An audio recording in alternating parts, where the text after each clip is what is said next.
Sebenarnya yang berbicara tentang keselamatan itu hanya iman Kristen.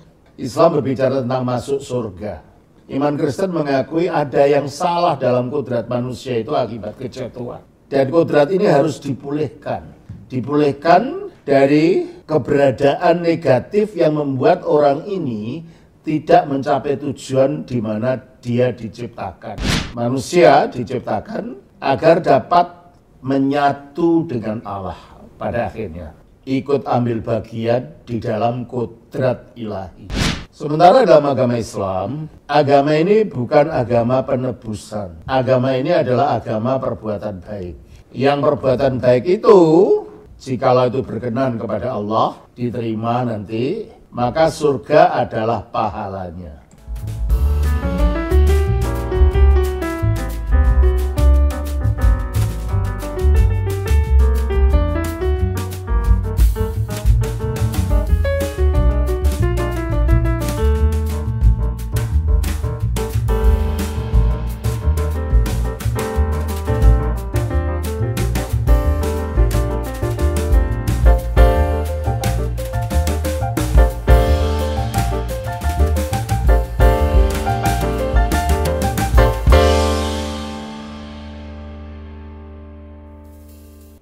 God lovers, selamat datang di Diaspora TV Talk Show.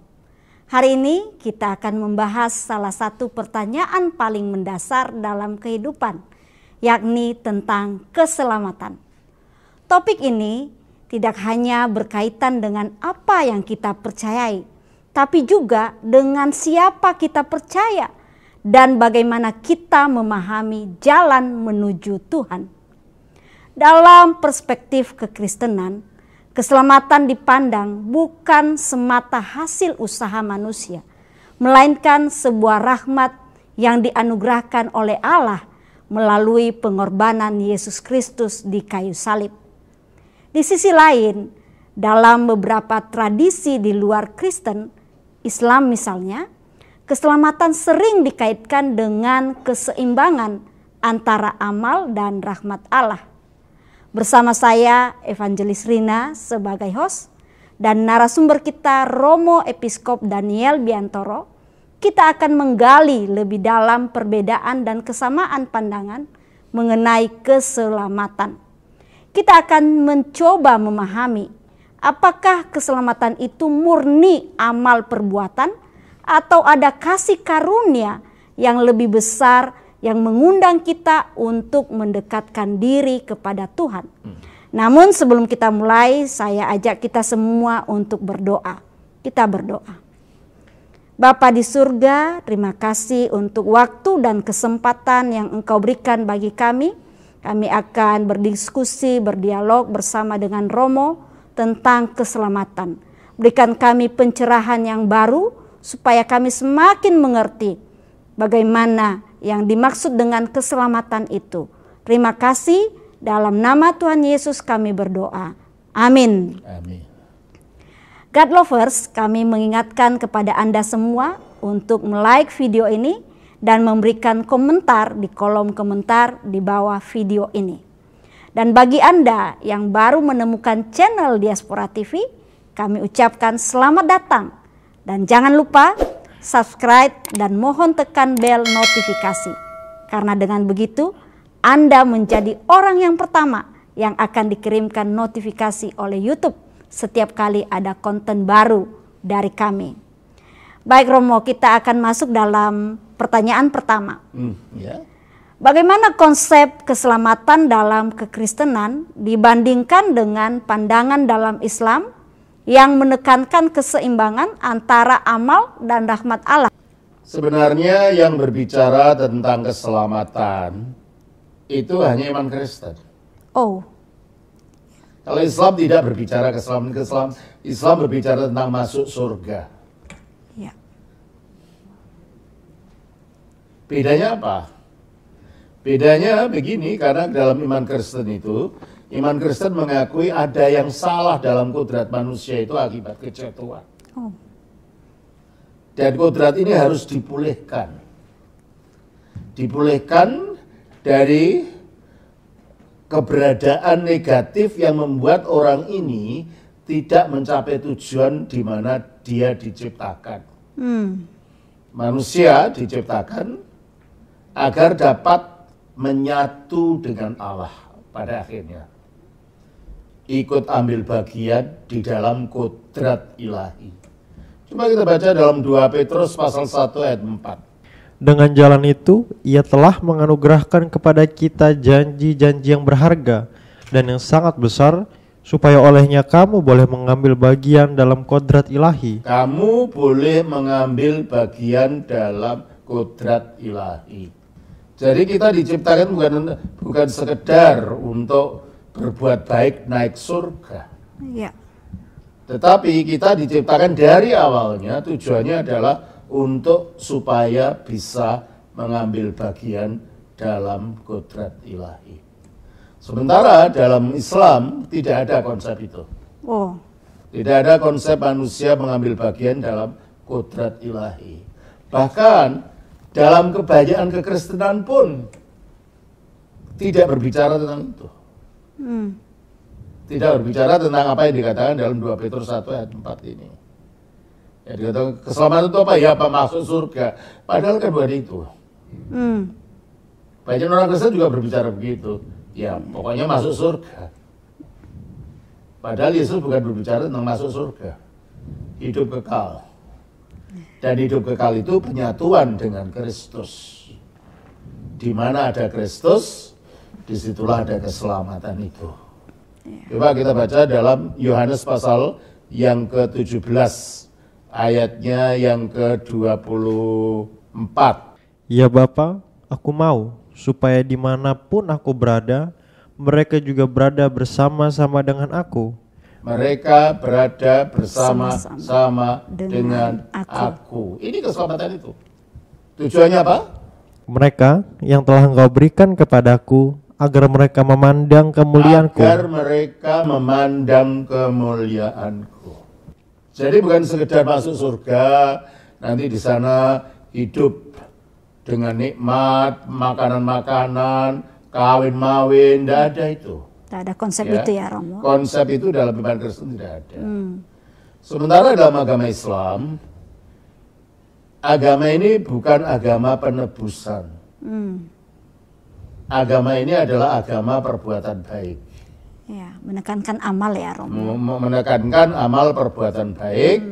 Yang perbuatan baik itu, jikalau itu berkenan kepada Allah, diterima nanti, maka surga adalah pahalanya. Nah, kita tidak berbicara tentang itu. Ya. Bukan masalah pahala, tapi masalah penyatuan, manunggal dengan Allah, ambil bagian dalam kodrat ilahi tadi. Ya, jadi itu perbedaan. Ya memang ada rahmat Allah dalam Islam, dalam pengertian, ya pada akhirnya Allah yang menentukan siapa yang masuk surga, siapa yang masuk neraka. Di dalam Al-Quran, kalau kita baca, di dalam surah yang ke-19, ayatnya yang ke-71, yaitu surah Maryam. Dan tidak ada seorang pun di antara kamu, maksudnya di antara orang-orang Islam, yang tidak mendatangi neraka itu. Hal itu bagi Tuhanmu adalah suatu ketentuan yang telah ditetapkan. Jadi semua orang akan masuk ke neraka dulu. Kemudian kami di sini maksudnya Allah ya, akan menyelamatkan orang-orang yang bertakwa. Yang masuk neraka dulu semua, baru nanti yang akan masuk surga diangkat dari neraka itu. Kemudian kami akan menyelamatkan orang-orang yang bertakwa dan membiarkan orang-orang yang zalim di dalam neraka itu dalam keadaan berlutut. Kita berbuat amal apapun, tapi sudah ditetapkan semua masuk neraka dulu, baru Allah akan menyelamatkan dari neraka itu diangkat masuk surga. Kita tidak punya konsep itu. Ya. Sebab kalau neraka itu adalah bagi kita, neraka itu adalah keterpisahan total dengan Allah, kematian rohani, kebinasaan. Kebinasaan ya. Jadi bukan sekedar tempat siksa, yaitu kebinasaan, tempat keterputusan dari Allah. Jadi nggak mungkin manusia sudah binasa lalu baru diselamatkan. Nggak mungkin ya Romo ya. Nggak mungkin lah. Mengapa dalam kekristenan manusia dianggap membutuhkan penebusan, sementara sebagian interpretasi dalam Islam menekankan pertobatan langsung? Tujuan manusia diciptakan, kalau dalam Islam, adalah supaya bertakwa kepada Allah, melakukan ibadah-ibadah, menyembah Allah. Yang dengan itu, dengan melakukan ibadah-ibadah itu, manusia akan mendapatkan pahalanya. Dengan amal-amal tadi, manusia akan mendapat pahalanya, dan pahalanya itu adalah surga. Dan surga itu digambarkan seperti di dunia ini, tapi hanya lebih indah. Nanti ada kawin-mawin, malah kalau orang mati syahid demi agamanya akan mendapatkan 70 atau 72 orang bidadari. Waduh. Makanan yang enak-enak. Padahal dalam kita tidak ada ajaran itu. Iya. Di dalam alam sana ketika kita menyatu dengan Allah, tidak ada kawin-mawin seperti itu. Coba kita baca dalam Matius 22 ayat 30. Karena pada waktu kebangkitan orang tidak kawin dan tidak dikawinkan, melainkan hidup seperti malaikat di sorga. Jadi jelas ya Romo ya. Iya, menjadi hidup seperti malaikat itu menyatu dalam kemuliaan ilahi tadi. Ya. Dan juga tidak ada makan-makan, karena apa? Tubuhnya bukan tubuh jasmani yang membutuhkan makanan. Makanan kan tubuh jasmani ini supaya bisa bertumbuh, bisa bertahan. Di alam sana nanti tubuh kita sudah tubuh kebangkitan. Yang sudah dimuliakan, yang dirembesi oleh energi ilahi. Ya ini yang menyebabkan hidup kebangkitan itu nanti. Jadi tidak butuh makanan, maka dikatakan dalam Roma 14 ayat 17. Sebab kerajaan Allah bukanlah soal makanan dan minuman. Kerajaan Allah bukanlah soal makanan dan minuman, tetapi soal kebenaran, damai sejahtera, dan sukacita oleh Roh Kudus. Lebih bersifat rohani. Dan itu yang menyebabkan itu adalah Roh Kudus yang berkuasa, menguasai energi Roh Kudus yang menguasai total pada waktu itu tubuh manusia. Jadi memang ada perbedaan di sini. Konsep penebusan tadi. Iya. Kita perlu ditebus karena apa? Karena sesudah manusia diciptakan mengalami kejatuhan, kehilangan hidup ilahi. Iya. Dan manusia harus dilepaskan dari kematian rohani ini, kemelesetan kodratnya itu. Sementara Islam tidak mengenal konsep itu, sehingga akhirnya tidak ada masalah, berbuat baik saja. Nanti insya Allah akan diterima oleh Allah setelah kamu masuk neraka tadi. Mengalami siksa dulu gitu ya. Mengalami siksa dulu. Di dalam Islam tidak ada masalah di dalam kodrat manusianya itu sendiri. Sementara di dalam kekristenan ada permasalahan. Iya. Ya. Makanya dibutuhkan penebusan Kristus. Makanya kita butuh dilepaskan dari keadaan ini, keadaan yang mengungkung manusia dari ketidakmampuannya untuk berkenan kepada Allah, dari ketidakmampuannya untuk memiliki hidupnya Allah, dari ketidakmampuannya untuk menyatu dengan Allah. Nah, bagaimana masing-masing tradisi memahami konsep dosa, terutama dalam hal pemisahan manusia dari Allah? Itu dalam bahasa aslinya adalah hamartia. Iya. Nah, kata hamartia itu adalah suatu istilah yang pada saat kitab suci dituliskan Perjanjian Baru itu digunakan dalam olahraga panahan. Memanah gitu ya. Dan kalau orang panah kan ada sasaran kan? Iya. Nah, ujung panahnya harus tepat mengenai sasaran.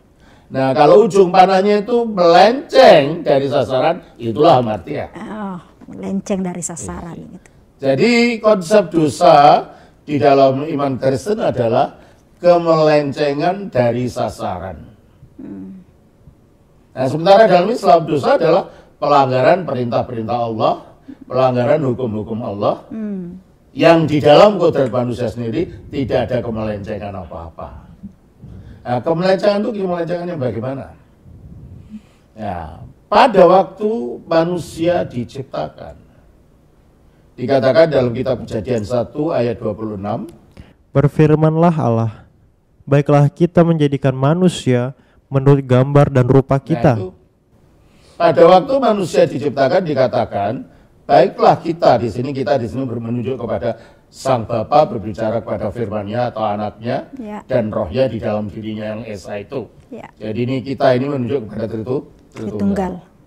Baiklah kita menjadikan manusia menurut gambar kita dan rupa kita. Artinya apa ini? Manusia diciptakan menurut gambar Allah. Artinya bahwa manusia itu memiliki refleksi sifat-sifatnya Allah di dalam dirinya. Kalau Allah itu kasih, Kita juga. manusia bisa mengasihi kalau dia mau. Ya. Kucing nggak bisa. Dan kalau Allah itu bersifat adil, manusia bisa berbuat keadilan kalau dia mau. Kalau Allah itu maha welas asih, manusia juga bisa berbuat welas Welas asih kepada asih. sesamanya kalau dia mau.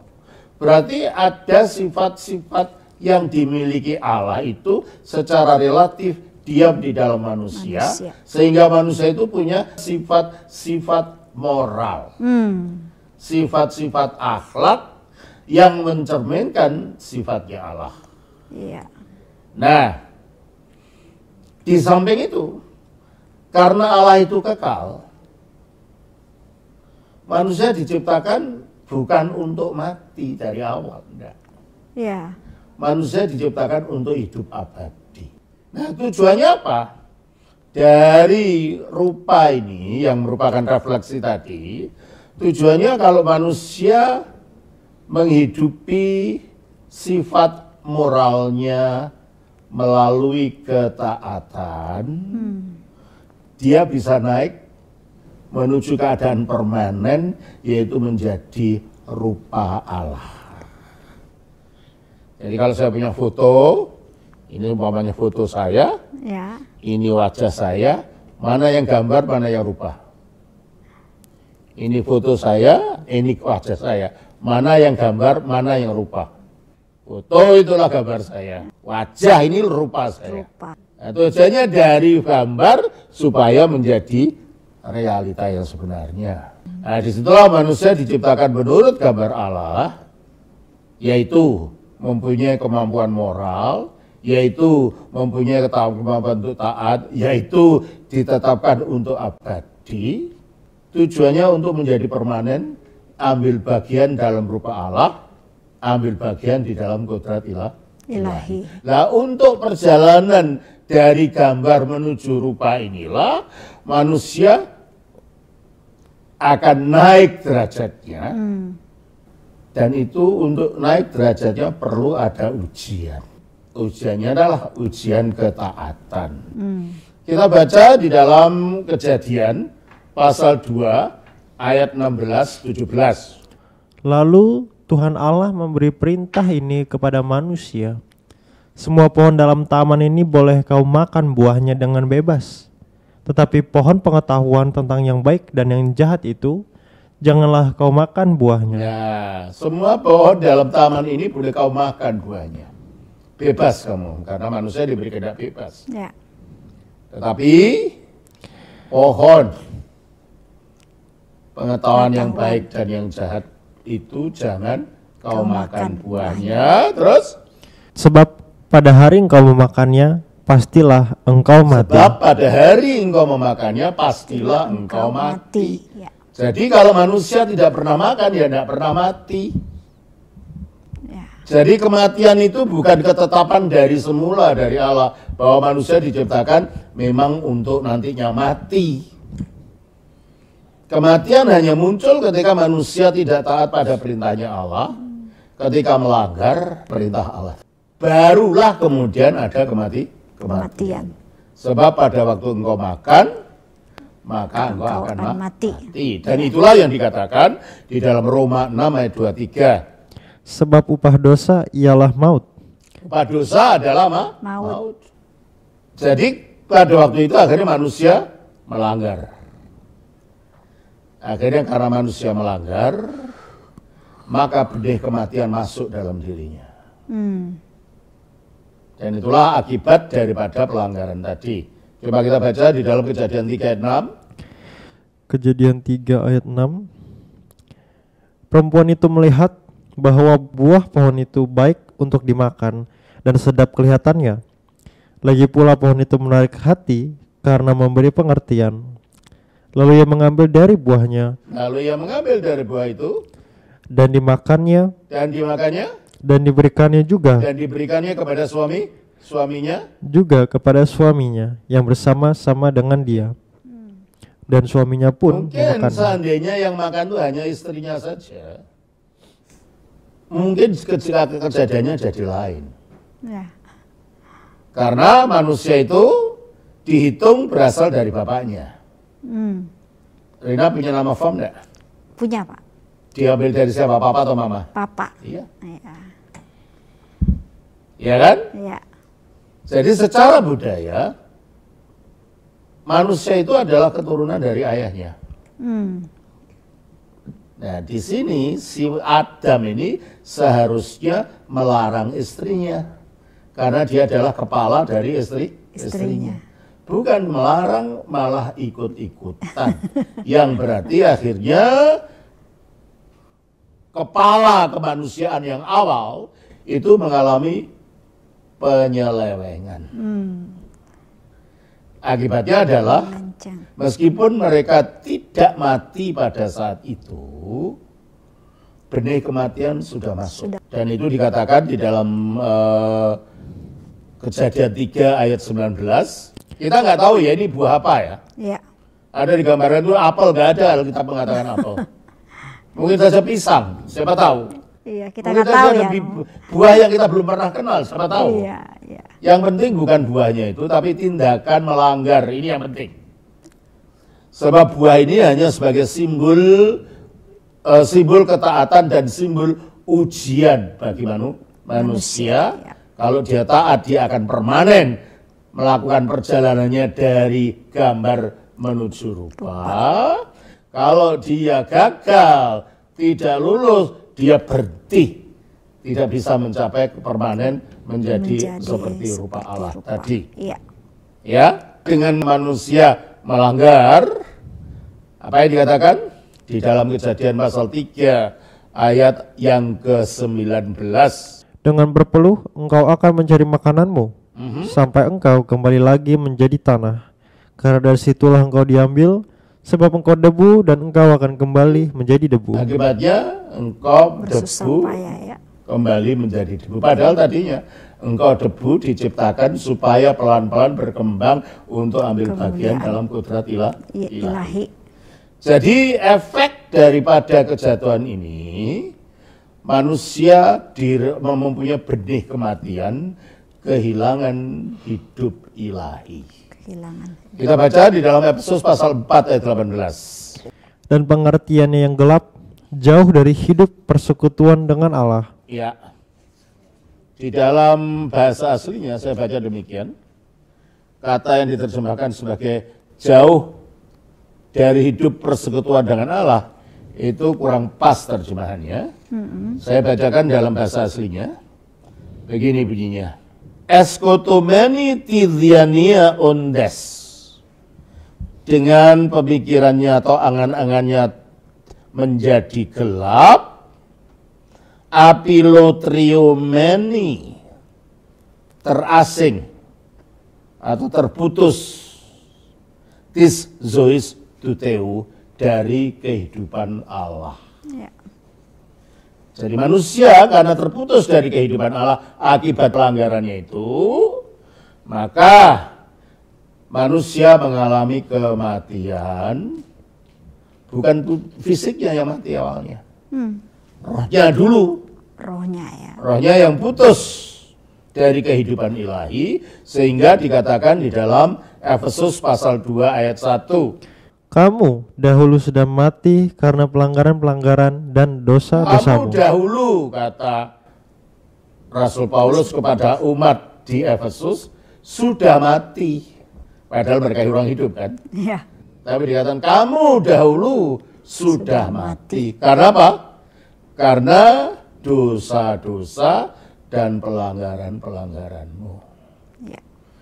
Dan itu juga yang dikatakan di dalam Roma 5 ayat 12. Sebab itu, sama seperti dosa telah masuk ke dalam dunia oleh satu orang, Sebab itu sama seperti dosa telah masuk ke dalam dunia oleh satu orang. Siapa? Adam. Yang dihitung Adam karena Adam itu kepala istrinya. Ya. Tapi dia ikut-ikut memberontak bersama istrinya, maka dihitungnya Adam. Baca lagi. sebab itu, sama seperti dosa telah masuk ke dalam dunia oleh satu orang, Adam, dan oleh dosa itu juga maut. oleh dosa itu juga masuknya maut. Ya.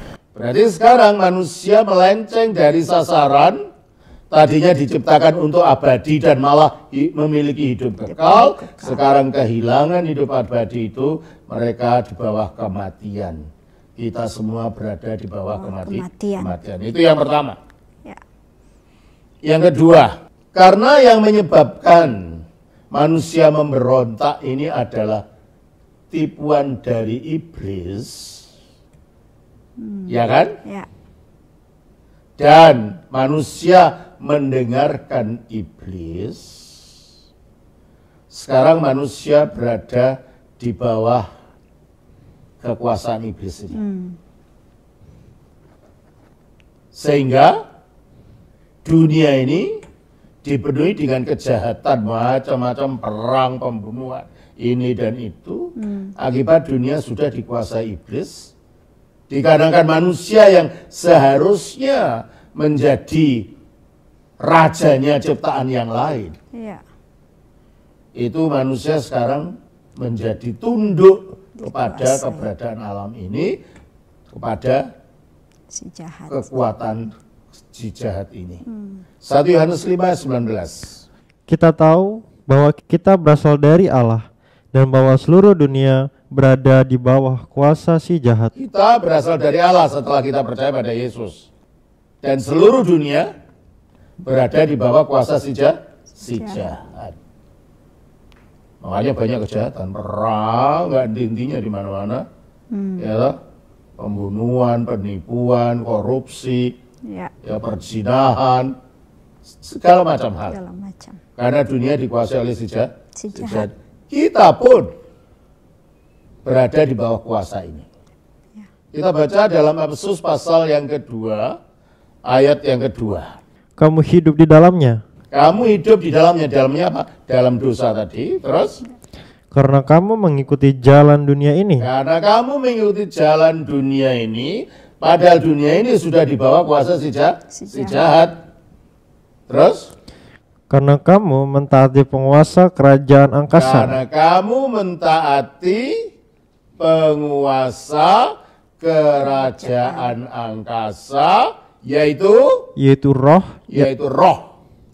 iblis maksudnya, yang sekarang sedang bekerja di antara orang-orang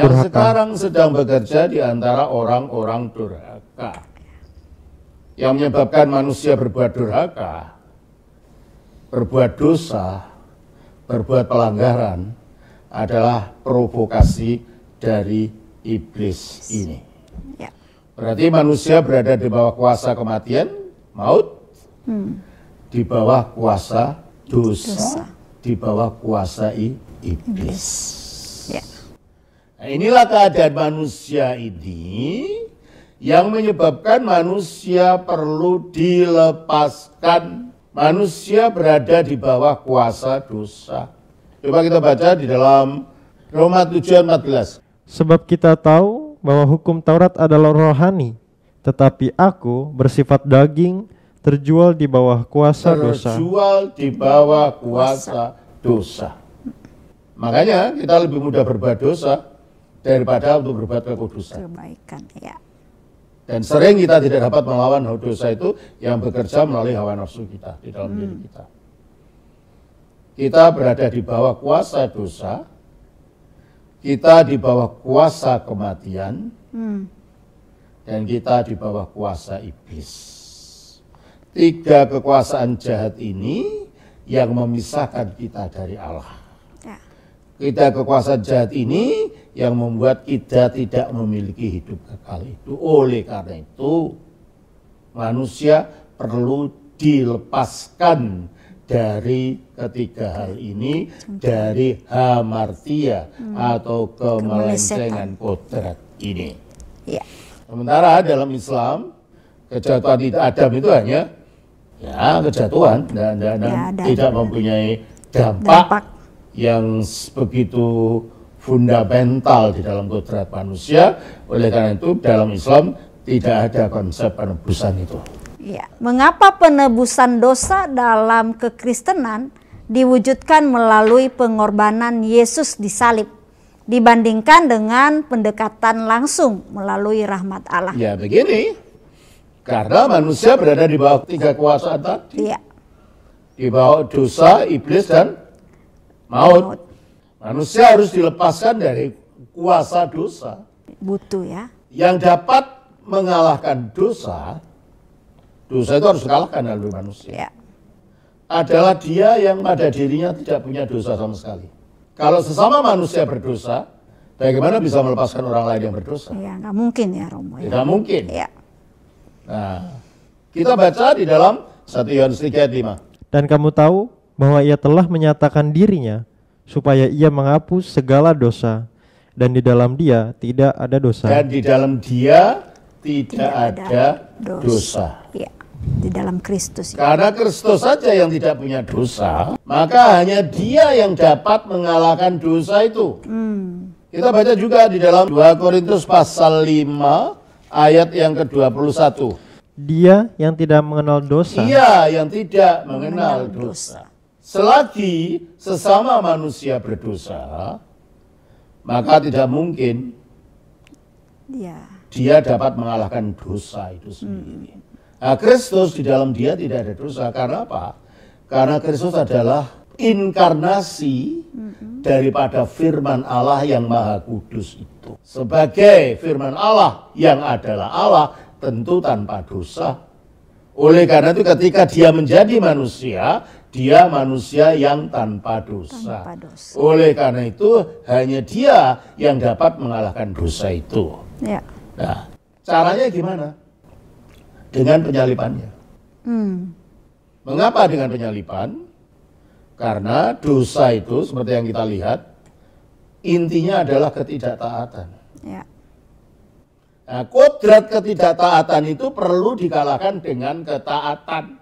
Dan ketika Kristus disalib, dia menjalankan ketaatan mutlak kepada kehendak Bapa. Kita baca dalam Filipi 2 ayat 8. Dan dalam keadaan sebagai manusia. Dalam keadaan sebagai manusia, jadi yang disalibkan itu bukan yang ilahi ya.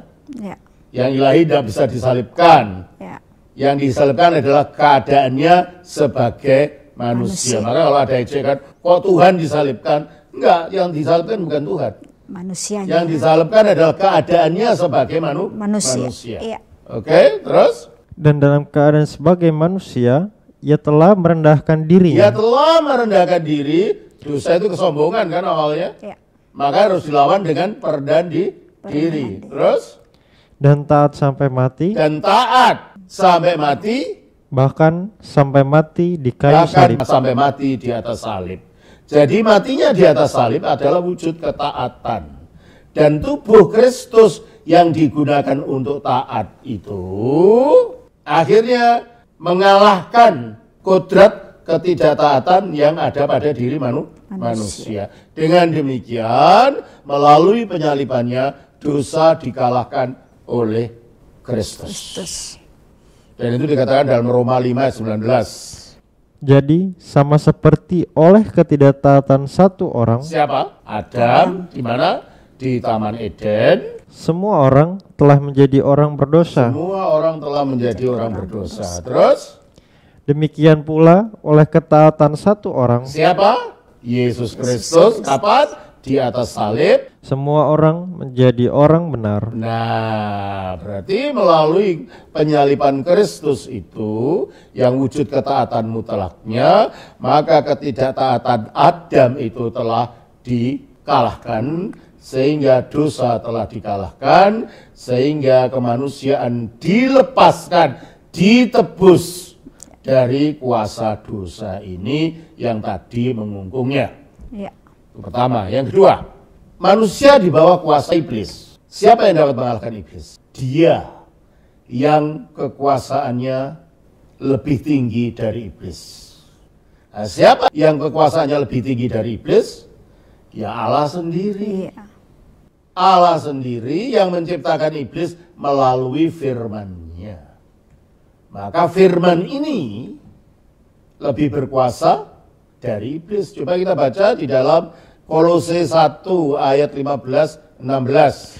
Ia adalah gambar Allah yang tidak kelihatan. Dia adalah gambar Allah yang tidak kelihatan. Ini Kristus ini.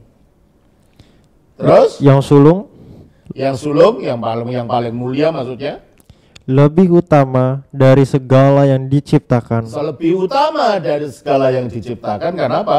Karena dia asal usul dari ciptaan. Allah menciptakan segala sesuatu melalui firman. Maka dia lebih utama dari segala yang diciptakan. Terus Karena di dalam dialah karena di dalam dialah telah diciptakan telah diciptakan segala sesuatu. segala sesuatu. Karena Allah menciptakan segala sesuatu melalui gambar atau firman-Nya ini.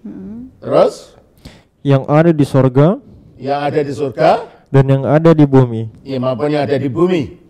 yang kelihatan dan yang tidak kelihatan. Yang kelihatan yaitu dunia yang nampak mata ini, dan yang tidak kelihatan adalah dunia roh. Ya. Ya, terus Baik singgasana baik singgasana, maupun kerajaan, kerajaan, baik pemerintah maupun penguasa. ya itu adalah jenjang-jenjang di dalam alam roh. Ya. Yang penguasanya adalah iblis. Iblis. Nah, ini yang menciptakan Kristus. Yang menciptakan adalah firman. Karena Allah menciptakan segala sesuatu melalui Dia. Oleh karena itu yang dapat mengalahkan iblis harus firman itu juga. Ya. Caranya gimana? Caranya dengan firman menjadi manusia, supaya punya tubuh, supaya bisa mati, agar dengan kematiannya dia dapat masuk ke alam maut dan mengalahkan penguasa alam maut itu, yaitu iblis. Kita baca dalam Ibrani pasal 2 ayat 14. Karena anak-anak itu adalah anak-anak dari darah dan daging, Maksudnya kita manusia ini terdiri dari darah dan daging, maka ia juga maka menjadi ia yaitu firman Allah itu sama dengan mereka juga menjadi sama dengan mereka. Firman menjadi manusia. Terus dan mendapat bagian dalam keadaan dan mereka. mendapat bagian dalam keadaan manusia. Jadi total sepenuhnya manusia seperti kita. Dia betul-betul manusia sejati supaya oleh kematiannya oleh kematiannya. Jadi yang mati sekali lagi bukan Tuhan. Tuhan tidak bisa mati. Ya. Yang mati adalah kemanusiaan yang dikenakan oleh firman. Tanpa firman itu sendiri mengalami mati. Ya, oleh kematiannya, apa katanya? supaya oleh kematiannya ia memusnahkan dia, yaitu iblis yang berkuasa atas maut. Ia memusnahkan dia yang berkuasa atas kematian. Siapa? Iblis. Ya. Caranya gimana? Ya mati seolah-olah karena penguasa alam maut itu adalah iblis. Seolah-olah dia dari kacamata yang kita kelihatan, dia kalah dengan kematian, dengan iblis. Tapi ternyata waktu di alam maut itu dia bergumul dengan iblis ini. Dan buktinya akhirnya dia bangkit dari kematian. Iblis tidak bisa mencengkeram untuk menarik dia kembali masuk ke dalam alam kematian.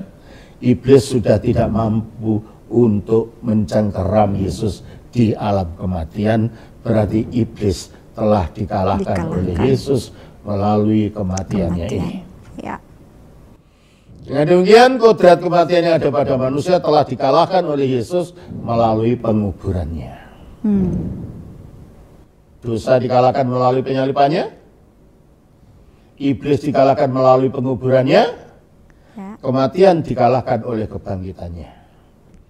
Kita baca di dalam Roma 6 ayat 9. Karena kita tahu bahwa Kristus sesudah ia bangkit dari antara orang mati, tidak mati lagi.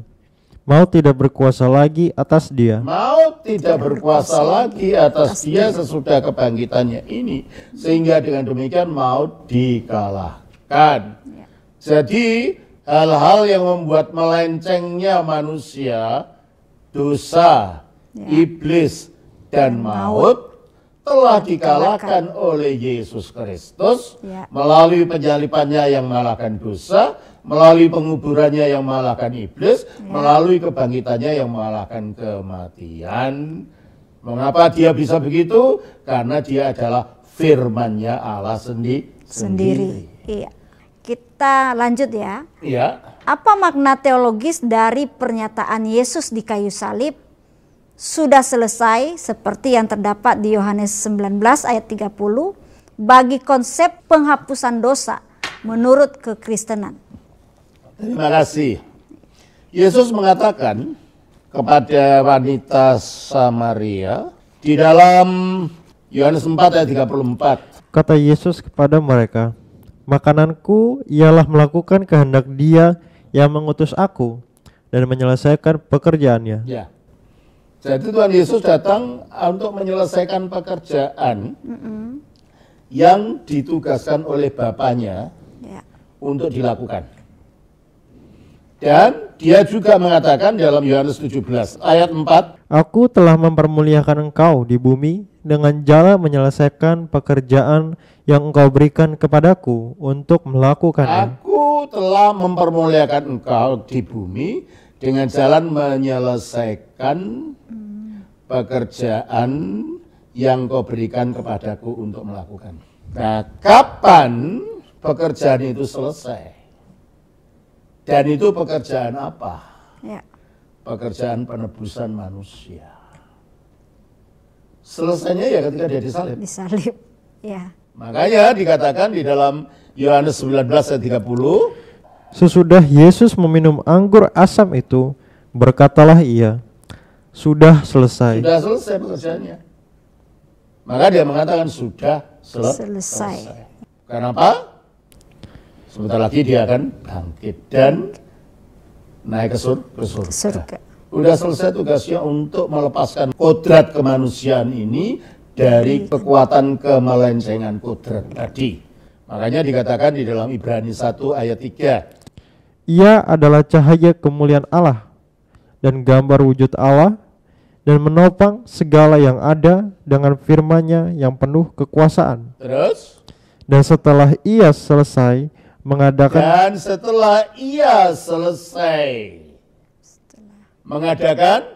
mengadakan penyucian dosa, artinya mengadakan penebusan atas kodrat manusia.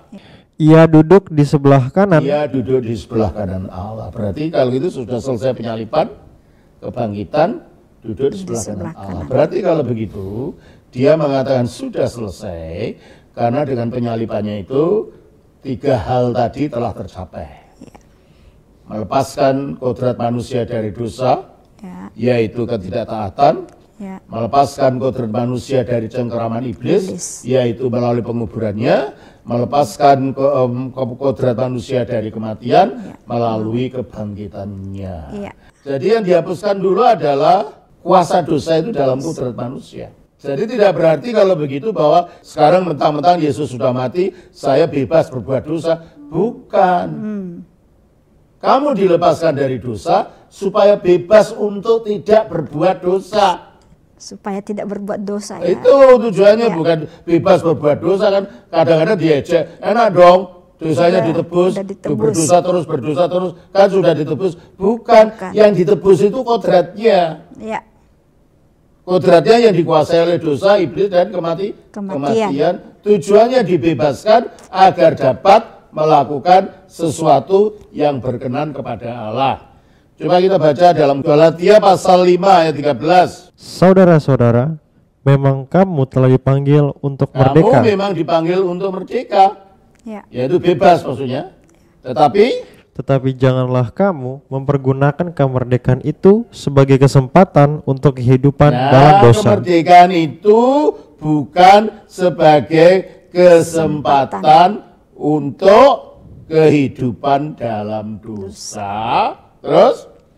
Melainkan layanilah seorang akan yang lain oleh kasih.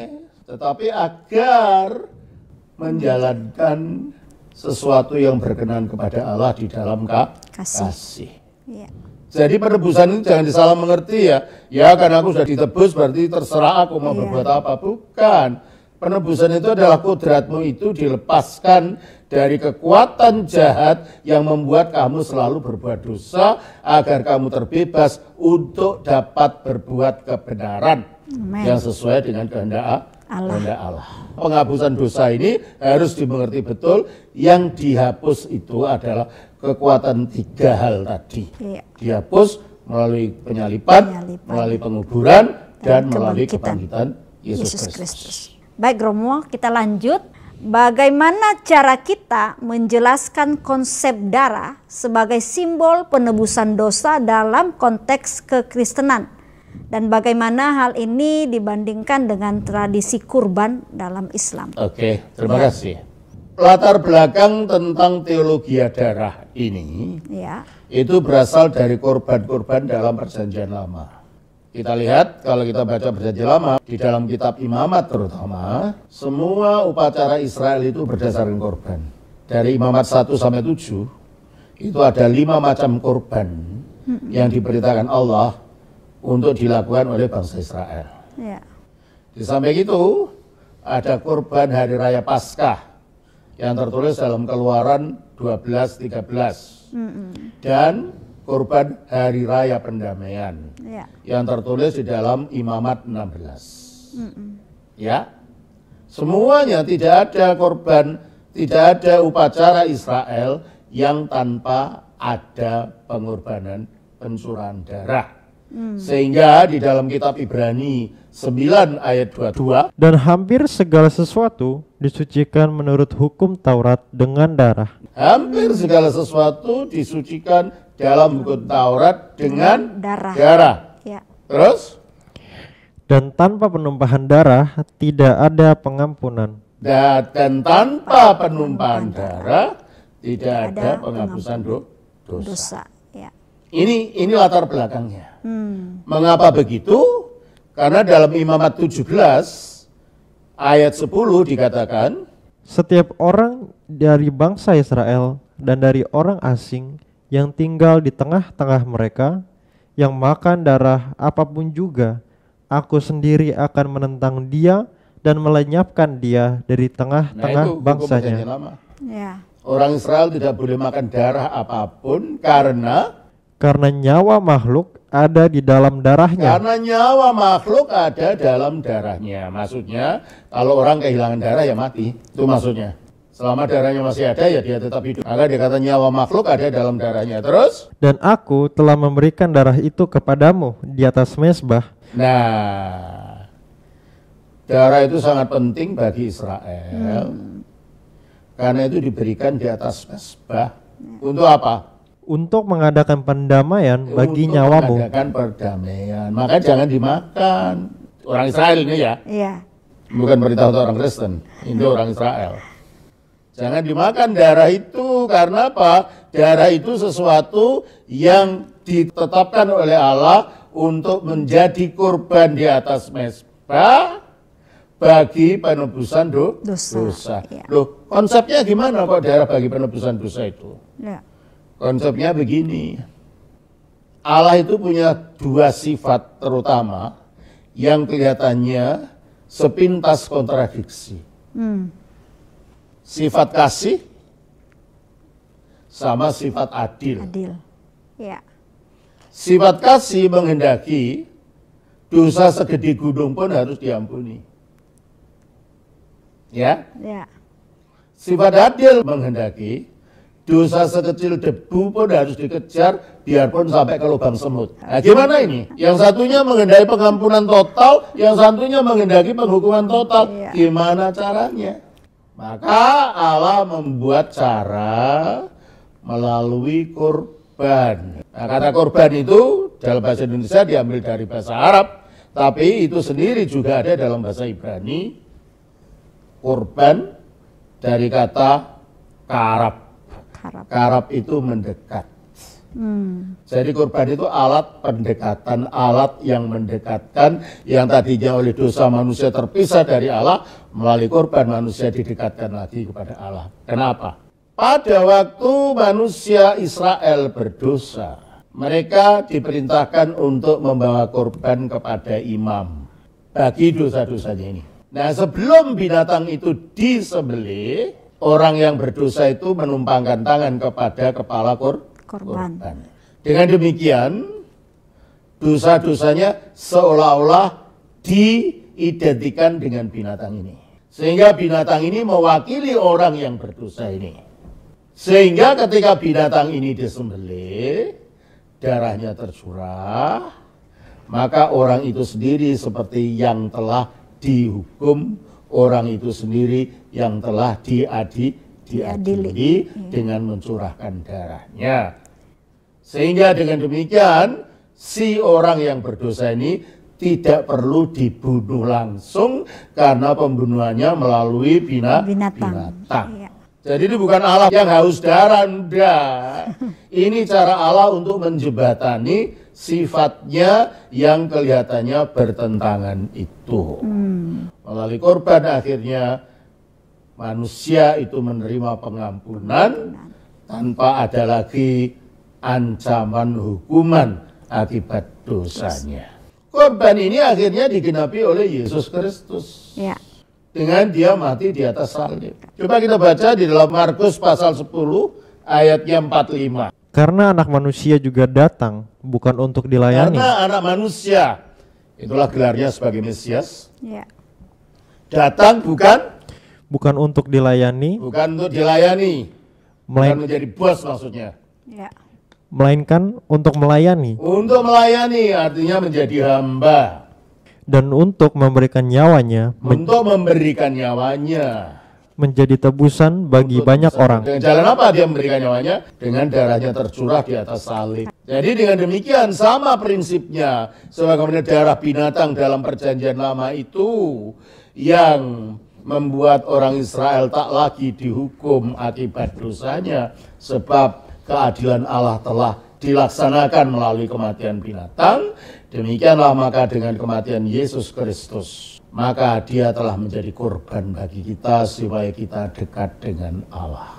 Jadi darah Kristus menjadi sarana penebusan, sarana pelepasan kita dari dosa-dosa yang mengungkung kita. Nah, dalam Islam ada korban, ya. Tapi tidak ada konsep penebusan. Korban dalam Islam itu adalah menurut ajaran Islam meniru teladan Nabi Ibrahim yang hampir menyembelih anaknya yang menurut tradisi Islam adalah Ismail. Meskipun ada tradisi yang mengatakan Ishak ya. Dalam Islam. Nah, tujuannya adalah dengan meniru ketaatan Abraham ini, mereka akan menjadi anak-anak Abraham, menjadi orang-orang yang Muslim, yang taat. Jadi korbannya sendiri itu tidak menghilangkan dosa apa-apa. Ya. Tetapi tindakan melakukan korban akhirnya dibagikan kepada orang miskin. Itu menjadi amalan yang diperhitungkan, dihitungkan sebagai bagian dari amal itu. Jadi tidak ada konsep korban sebagai penebusan seperti yang ada di dalam Alkitab. Kita lanjut kembali, bagaimana peran kebangkitan Kristus dalam memastikan keselamatan menurut kekristenan, dan bagaimana hal ini dibandingkan dengan perspektif Islam mengenai proses pertobatan. Sesudah Yesus bangkit, dia tidak mati lagi dan maut tidak berkuasa lagi atas dia. Malah sebaliknya di dalam 2 Timotius 1 ayat 10 dikatakan, dan yang sekarang dinyatakan oleh kedatangan Juru Selamat kita, Yesus Kristus, yang oleh Injil telah mematahkan kuasa maut dan mendatangkan hidup yang tidak dapat Jadi oleh binasa. Injil kebangkitan maksudnya, dia telah mematahkan kuasa maut dan mendatangkan hidup yang tak berkebinasaan. Hidup yang tak berkebinasaan itu hidupnya Allah. Ya. Hidup ilahi, hidup kekal. Itu didatangkan ke dalam dunia ini melalui bangkitnya Yesus. Itu loh buktinya. Itu loh buktinya ada hidup kekal, ya tubuhnya itu, yang bangkit itu, yang tidak mati lagi itu. Jadi kalau begitu, hidup kekal itu sudah nyata secara pasti karena Yesus memang sudah bangkit. Dengan demikian dia melalui bangkitnya telah mengalahkan iblis, dosa, dan maut, lalu mendatangkan keselamatan. Jadi keselamatan itu pasti karena Yesusnya pasti. Amin. Bangkitnya itu pasti. Ya. Nah sekarang kita ada dalam kepastian keselamatan yang ada dalam Yesus ini kalau kita menyatu dengan Dia. Jadi keselamatan itu adalah penyatuan dengan Kristus. Keselamatan itu bukan sesuatu yang diberikan oleh Yesus. Ya Yesus itulah keselamatan itu. Ya. Coba kita baca di dalam 1 Korintus 15 ayatnya 19 sampai 22. Jikalau kita hanya dalam hidup ini saja menaruh pengharapan pada Kristus, maka kita adalah orang-orang yang paling Nah, malang. kalau Kristus itu hanya kita harapkan hanya hidup ini saja. Dan dia tidak pernah bangkit, ya kita paling celaka. Ya. Karena kita yakin kita mendapatkan hidup kekal, tetapi Yesus tidak pernah bangkit. Berarti hidup kekal belum pernah dinyatakan. Ya, Kristus, makanya Kristus harus memang sudah bangkit. Terus, Tetapi yang benar ialah bahwa Kristus telah dibangkitkan dari antara orang mati sebagai yang sulung sebagai benih kebangkitan bagi semua orang yang percaya nanti. Jadi kalau kita tanya gimana kita pasti, ya karena Yesus sudah bangkit. Dan barang siapa yang menyatu dengan Kristus juga akan dilepaskan dengan kemenangan Kristus atas dosa, iblis, dan maut. Terus? Tetapi yang benar ialah bahwa Kristus telah dibangkitkan dari antara orang mati sebagai yang sulung dari orang-orang yang telah meninggal. Yang sulung dari orang-orang yang Telah meninggal. Jadi orang meninggal nanti akan dibangkitkan yang memulai Kristus. Ya. Jadi kalau ada kebangkitan nanti akibat daripada karya Kristus. Terus? Sebab sama seperti maut datang karena satu orang manusia, Siapa? Yaitu Adam. Yang menyebabkan adanya kematian adalah manusia. Manusia. Terus? demikian juga kebangkitan orang mati datang karena Maka kebangkitan orang mati harus dilakukan oleh manusia juga, yaitu Kristus. Maka Kristus disebut sebagai Adam yang terakhir. Dia yang menggenapi. Kalau Adam itu, di dalam Adam itu kematian datang, maka di dalam Kristus kebangkitan itu datang. Terus? sama seperti semua orang mati dalam persekutuan dengan Adam, Ya, dalam persekutuan kita dengan Adam sebagai keturunan Adam, Ya. kita ini mendapatkan kematian, benihnya yang sudah masuk tadi. Itu menjadi mati tadi. Terus? demikian pula semua orang akan dihidupkan kembali dalam persekutuan dengan Nah, Kristus. demikian juga semua orang akan dihidupkan kembali dalam persekutuan dengan Kristus. Dengan jalan apa? Dengan jalan menerima Dia, percaya kepada Dia, dibaptiskan. Melalui baptisan itu kita disatukan dengan penyalibannya yang mengalahkan dosa, dengan penguburannya yang mengalahkan iblis, dan dengan kebangkitannya yang mengalahkan kematian, sehingga kita memiliki hidup kekal itu. Coba kita baca di dalam Roma pasal 6 ayat 3 dan 4. Atau tidak tahukah kamu bahwa kita semua yang telah dibaptis dalam Kristus telah dibaptis dalam kematiannya? Nah, kita yang dibaptis dalam Kristus telah dibaptis dalam kematiannya. Jadi menyatu kematian Kristus yang 2000 tahun lebih itu terjadi, sekarang secara misteri oleh kuasa Roh Kudus menjadi kematian kita juga. Kita ikut mati bersama Kristus sehingga kita juga dilepaskan dari dosa. Baca dari Kisah Rasul 2 ayat 38. Jawab Petrus kepada mereka, bertobatlah dan hendaklah kamu masing-masing memberi dirimu dibaptis dalam nama Yesus Kristus untuk pengampunan dosamu. Nah, dibaptis dalam nama Kristus Yesus untuk Pengampunan pengampunan dosa-dosa. Sebab baptisan itu menyatukan kita dengan kematian Kristus, yang kematian Kristus itu telah mengalahkan dosa. Terus kembali kepada Roma 6 tadi. Dengan demikian kita telah dikuburkan bersama. Kita telah dikuburkan. Padahal penguburan Kristus mengalahkan apa tadi? Iblis.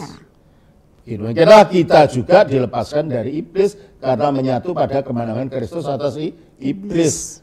Kolose 1 ayat 13. Ia telah melepaskan kita dari kuasa kegelapan dan memindahkan kita ke dalam kerajaan anaknya yang kekasih. Yang telah melepaskan kita dari kuasa kegelapan dan telah memindahkan kita pada kerajaan anaknya yang kekasih. Jadi jangan diremehkan baptisan lo ya.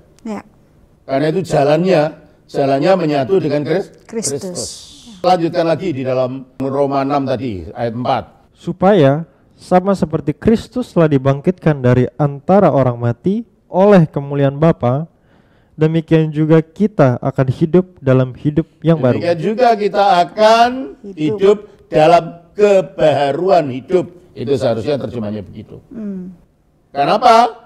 Karena dengan baptisan kita telah menyatu pada kematiannya, sehingga kita mendapatkan pengampunan dosa, menyatu dengan penguburannya, sehingga kita dilepaskan dari kuasa kegelapan, menyatu dengan kebangkitannya, sehingga kita memiliki hidup yang mengalahkan kematian itu, yaitu hidup kekal. Ya. Disitulah ada kepastian. Keselamatan itu pasti karena Kristusnya pasti, tapi kita harus tetap di dalam keselamatan itu. Nah, kalau kita tetap dalam keselamatan itu dan tetap di dalam persekutuan dengan Kristus, bagaimana caranya? Dengan tetap beriman dan dengan selalu ikut ambil bagian dalam tubuh dan darahnya, itulah perjamuan kudus. Perjamuan kudus, ya. Kita baca di dalam Yohanes 6 ayat 56. Barang siapa makan dagingku dan minum darahku, barang siapa makan dagingku dan minum darahku, ia tinggal di dalam aku dan aku di dalam dia. Ia ada di dalam aku dalam dia. Maka jangan katakan perjamuan kudus itu hanya lambang. Kalau lambang tidak membuat kita menyatu dengan Kristus, ya memang ada misteri terjadi di situ, di mana Roh Kudus bekerja yang menyatakan itu roti dan anggur itu sebagai tubuh dan darah Kristus yang tidak bisa diterangkan oleh akal. Kita hanya tahu itu misteri Roh Kudus. Kita baca juga di dalam 1 Korintus pasal yang ke-10 ayatnya yang ke-16. Bukankah cawan pengucapan syukur yang atasnya kita ucapkan syukur adalah persekutuan dengan darah Kristus? Persekutuan dengan darah Kristus. Bukankah roti yang kita pecah-pecahkan adalah persekutuan dengan tubuh Kristus? Oleh karena itu dalam gereja purba, perjamuan kudus itu dilakukan tiap hari. Dan di dalam gereja ortodoks, itu kalau dibiara tiap hari. Tapi setiap minggu itu kalau kita ibadah dalam gereja ortodoks, itu tujuannya untuk menerima tubuh dan darah Kristus ini. Bukan untuk dengarkan khotbah. Ya kalau pengkhotbahnya baik. Kalau enggak, malah kacau. Maka bukan itu tujuannya. Pengajaran penting, tapi tujuan paling penting adalah untuk menyatu dengan tubuh dan darah Kristus ini. Nah disitulah ada kepastian itu ya, secara bisa dilihat mata. Dan bagaimana hal ini dibandingkan dengan perspektif Islam mengenai proses pertobatan? Ya kita tidak tahu. Karena tidak ada bukti yang nampak mata, siapa yang bangkit, siapa yang telah diampuni, buktinya bagaimana. Apalagi dalam ayat tadi dari surah 19 ayat 71 tadi, semua manusia akan masuk neraka dulu.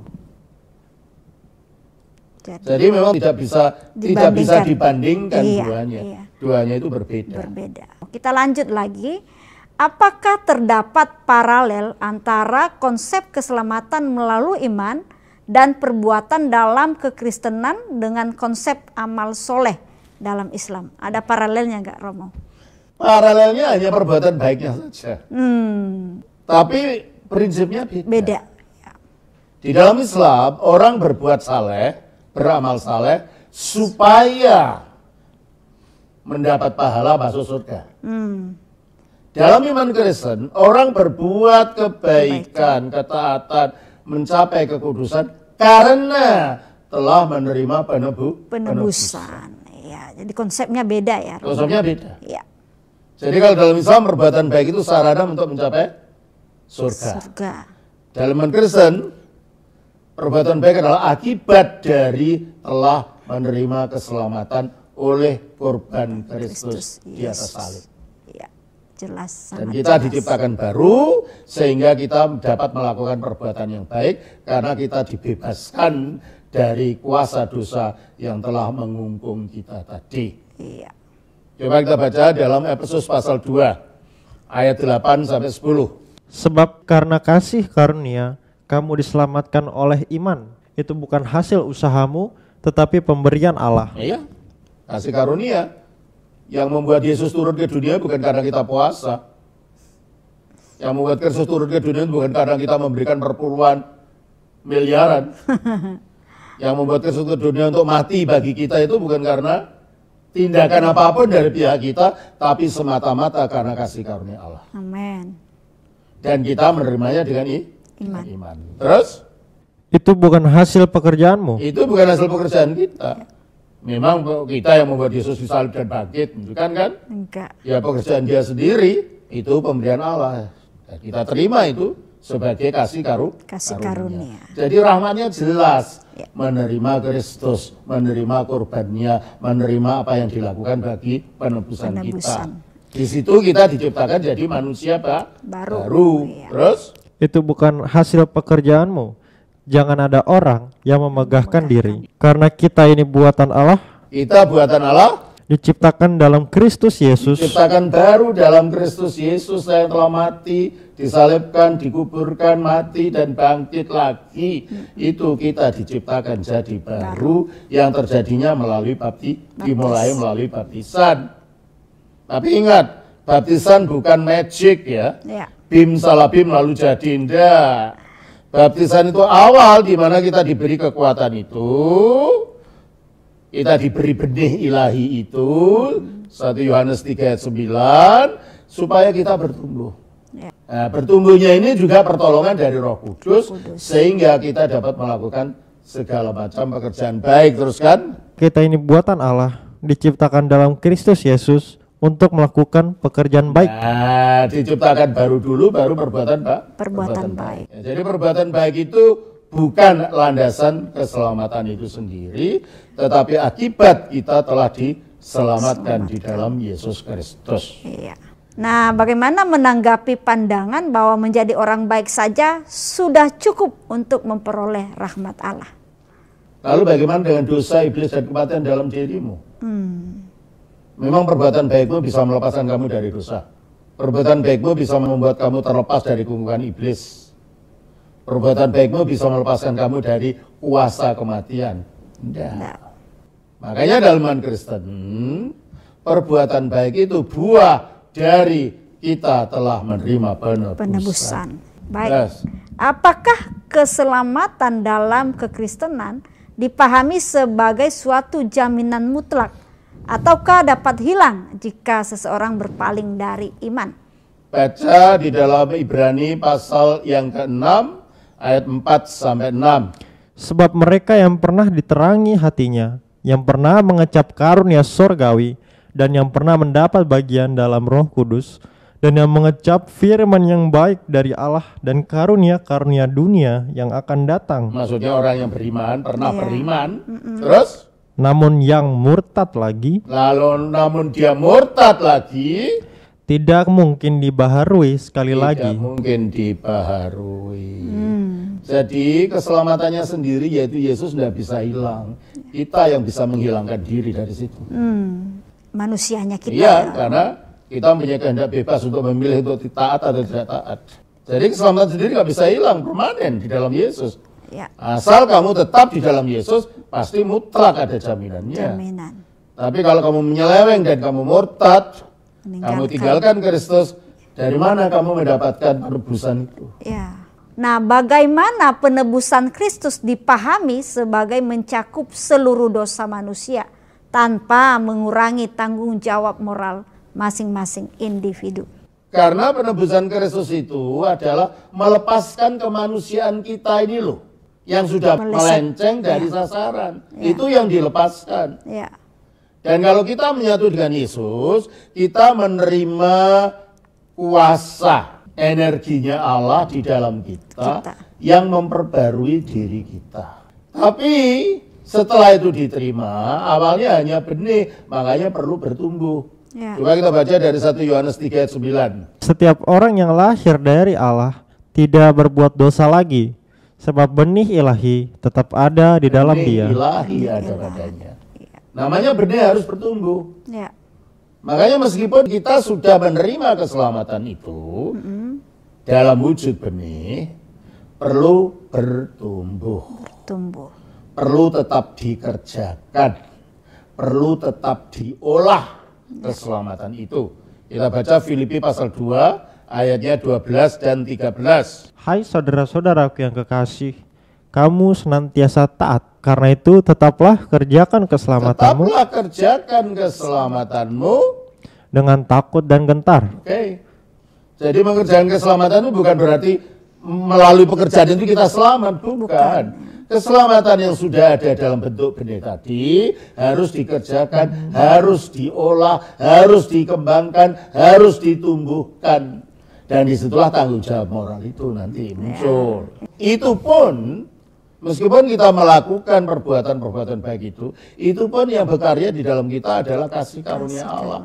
Ayat 13. Karena Allah lah yang mengerjakannya Allah lah yang mengerjakan di dalam kamu, baik kemauan maupun pekerjaan menurut. Jadi baik kemauan untuk melakukan maupun pekerjaan yang kita lakukan itu pekerjaan Allah. Berarti ada kerjasama antara kita dengan kuasanya Allah. Antara kehendak kita, antara keiman kita dengan kuasa Allah yang bekerja di dalam kita.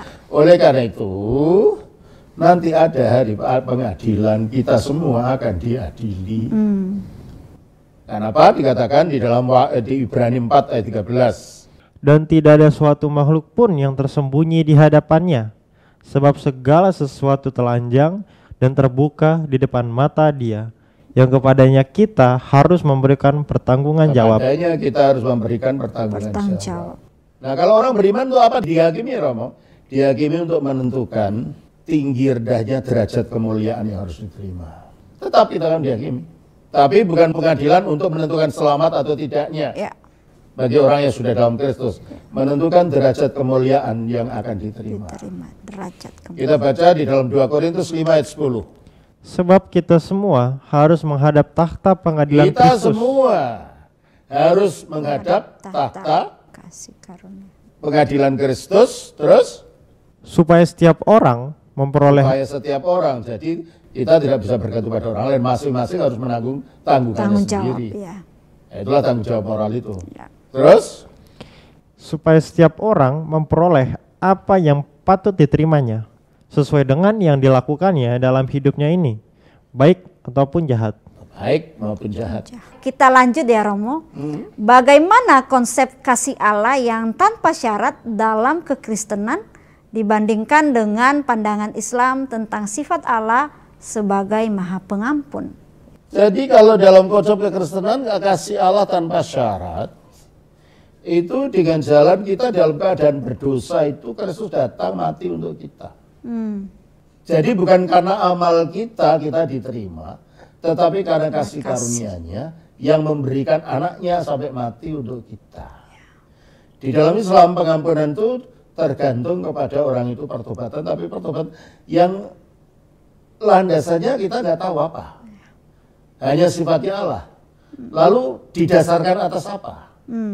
Kalau kita tadi didasarkan buktinya Allah telah memberikan anaknya untuk mati bagi kita itu. Apa saja tanda nyata dalam kehidupan seseorang yang menunjukkan bahwa ia telah menerima keselamatan menurut kekristenan? Hidup yang berubah.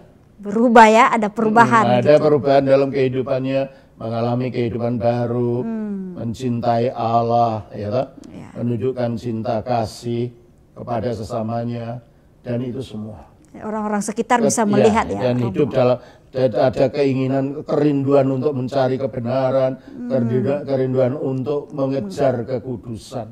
Hidup di dalam. Kalau tidak ada itu ya Biarpun kita ngaku Kristen, kita tanya-tanya Kristen benar ini enggak?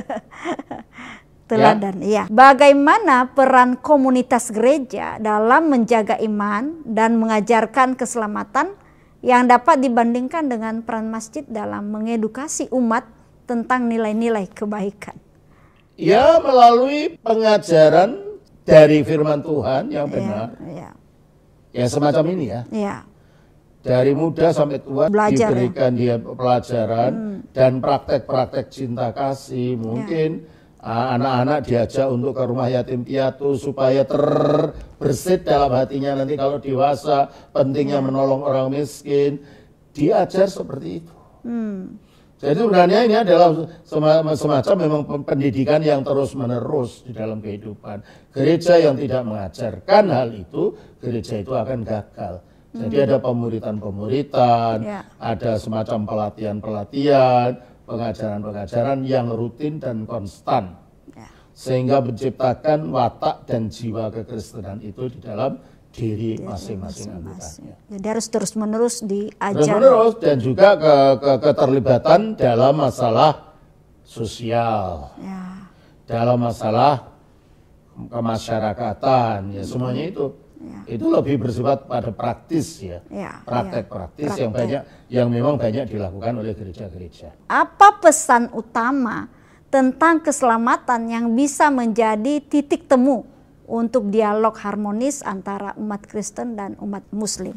Ya, pesan utamanya pada akhirnya terletak pada praktek kebaikan meskipun landasannya beda. Orang Kristen berbuat kebaikan karena telah menerima keselamatan itu. Orang Islam berbuat kebaikan supaya mendapatkan pahala di surga. Tapi dua-duanya menjalankan kebaikan. Karena kebaikannya itu dari kemanusiaan yang sama, ya bentuknya sama. Menolong orang miskin, membantu orang yang lemah, membantu itu. Jadi dari situ kita bisa bekerja sama. Kalau ada musibah, kita bisa kerjasama, saling kunjung mengunjungi.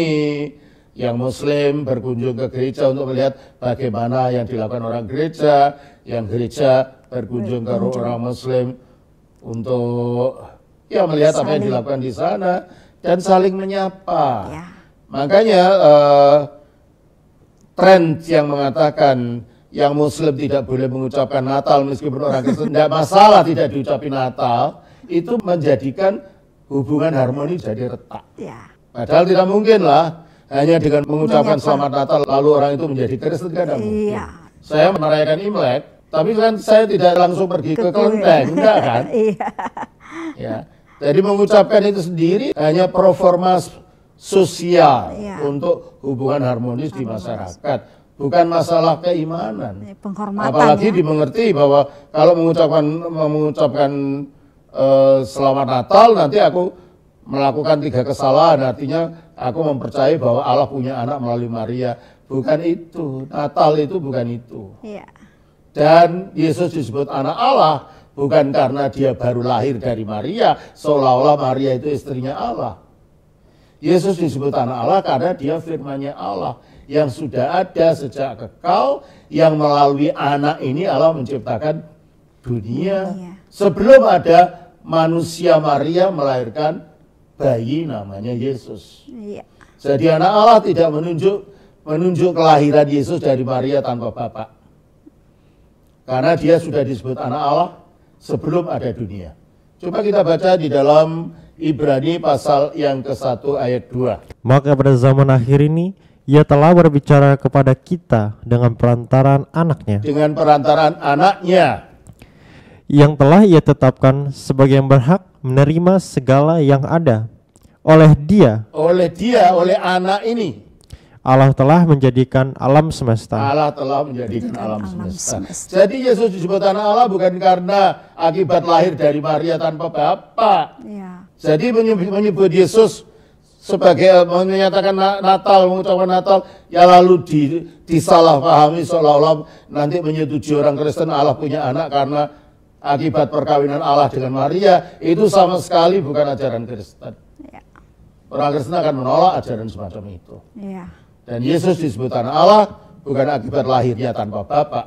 Dia disebut anak Allah sebelum dia turun ke dunia, sebelum dunia dijadikan. Karena melalui anak ini Allah menciptakan alam semesta. Terima kasih Romo atas penjelasannya hari ini. Semoga apa yang kita perbincangkan ini bisa menjadi berkat bagi semua God lovers. Sampai bertemu lagi Romo. Terima kasih, sampai bertemu lagi. Iya. God lovers, setelah melalui perbincangan yang penuh refleksi ini, kita diajak untuk melihat keselamatan dari perspektif yang lebih luas, sebuah kasih Allah yang tanpa syarat. Walaupun kita memiliki pandangan yang berbeda mengenai bagaimana keselamatan diperoleh, apakah melalui amal perbuatan atau melalui rahmat yang dianugerahkan, satu hal yang pasti, keselamatan adalah undangan Tuhan kepada setiap manusia untuk mengenalnya lebih dalam dan hidup sesuai dengan kehendaknya. Yesus Kristus mengajarkan bahwa melaluinya kita dapat meraih keselamatan yang sejati. Bagi para pendengar yang berasal dari tradisi non-Kristen, kami mengajak agar dialog ini dapat membuka wawasan baru mengenai bagaimana kasih Allah yang Maha Pengampun dapat hadir dalam kehidupan melalui Yesus Kristus tanpa mengurangi penghormatan terhadap keyakinan masing-masing. Marilah kita terus mencari kebenaran dengan hati yang terbuka, membangun dialog antara iman dengan penuh kasih dan saling menghormati. Saya Evangelis Rina bersama seluruh kru Diaspora TV undur diri. Sampai jumpa di kesempatan lain. Shalom.